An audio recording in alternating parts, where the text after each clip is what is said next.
네. 대학 비대면 교육 긴급 지원 사업에 대한 평가와 관련해서 좀 말씀드리겠습니다. 코로나19로 인해서 많은 학생들이 어려움을 겪고 있는데요. 학생들의 어려움을 조금이나 해결하고자 정부와 국회가 함께 노력해서 지난 3차 추경 때 1,000억 원의 예산을 반영했습니다. 지난 7월 말 교육부가 이를 활용한 대학 비대면 교육 긴급 지원 사업 기본 계획을 발표하고 난 뒤에 많은 대학들이 특별장학금 지급을 진행하는 듯 효과가 조금씩 나타나고 있는 것으로 보입니다. 지금 교육부는 현재 대학 비대면 교육 긴급 지원 사업의 진행 사항을 어떻게 평가하고 있는지 간략하게 말씀해 주시기 바랍니다. 예, 저희가 파악하기로는 이제 적립금 1천억 이상인 대학은 사업에서 지원을 제외했는데 그래도 이제 17개 대학이 지금 지원을 계획하고 있는 것으로 파악하고 있고요. 수도권 주요 대학도 13개 학교 그리고 국립대 29개 학교들이 지원 계획을 갖고 있는 것으로 확인하고 있습니다. 그리고 저희가 이 지원 사업과 관련해서는 의원님 말씀대로 이제 기본 계획을 발표를 했고 9월 18일까지 사업 계획서를 접수할 예정입니다. 그래서 1,000억에 대한 지원 사업들을 차질 없이 추진하고자 합니다. 예, 뭐 조금 다른 관점에서 한번 말씀을 드리고 싶은데요. 대학들이 실질적인 자구 노력을 진행하고 있다는 점은 좀 높게 평가를 하고 있는데요. 하지만 대학들이 특별 장학금을 소송 취하의 수단으로 활용하고 있다라고 하는 언론 보도가 있어서요. 경북의 모 대학은 등록금 반환 소송에 참여하고 있는 학생들은 특별 장학금을 받을 수 없다라고 제안을 해서 논란이 좀 되고 있고요. 이뿐만 아니라 대학 본부와 교수들도 통화를 통해서 소송 취하의 압박의 사례가 학생들에게 계속 주어지고 있는 것으로 지금 알고 있습니다. 또 서울의 모 예대의 등록금 심의위원회의 회의록을 살펴보게 되면 대학들의 등록금 반환에 대한 인식이 아주 적나라하게 나오고 있습니다. 회의록의 발언을 한번 그대로 보게 되면요. 등록금 환불 집단 소송에 참여하고 있는 학생들은 특별장학 지원 대상에서 제외되어야 한다고 생각합니다. 더불어 학교가 부담하게 되는 소송 비용 또한 결국 학생들이 납부할 등록금의 일부이므로 이에 대한 책임을 져야 할 것입니다. 이렇게 기재가 되어 있는데요.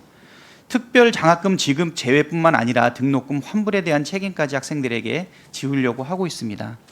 부총리께서는 대학의 이러한 행태가 대학의 비대면 교육 긴급 지원 사업의 취지와는 맞지 않는다라고 생각이 되는데 어떻게 생각하십니까?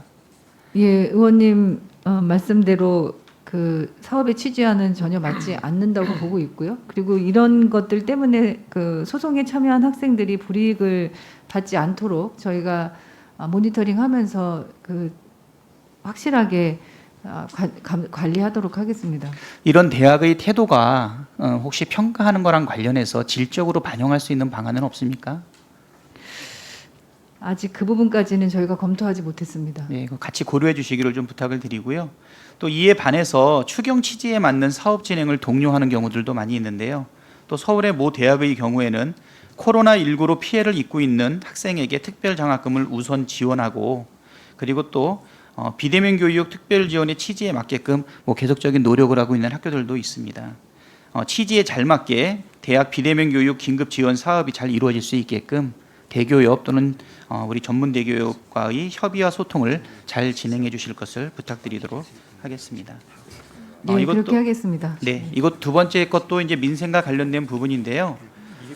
지금 표준고 방과 후 학교 강사들이라든가 대학 강사들의 생존권 문제가 지금 매우 심각합니다.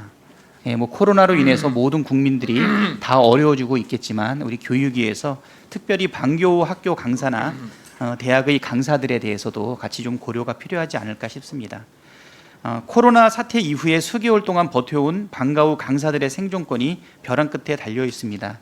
이분들은 특수 고용직 신분이기 때문에 고용보험도 없고 또 임시 방편으로 마련한 고용노동부 긴급 고용안전지원금 3개월 월 50만 원인데요. 지급기한도 지금 대부분 끝났습니다. 추가적인 보호 대책이 필요하다고 보이는데요. 아마 방과 후 강사들이 이것이 만약에 무너지게 된다라고 하게 되면 나중에 코로나 이후에도 어떻게 복원할 수 있을지 고민이 많이 되는데요. 교육부 차원의 혹시 대책이 있으신지요?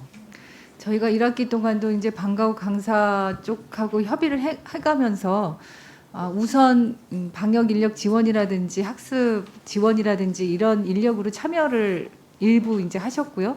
그리고 그 고용노동부의 사업에 지원을 같이 해왔습니다. 근데 여전히 부족한 게 사실이고 2학기 때 이제 등교 수업이 좀 늘어나고 하면은 방과 후 수업을 제대로 할 수 있도록 하는 게 가장 이제 큰 기대였는데 지금 그게 어려운 상황이어서 1학기 사업을 조금 더 지속하면서 대안들은 다시 또 그 제대로 그 지원될 수 있도록 마련해야 된다고 보고 있습니다.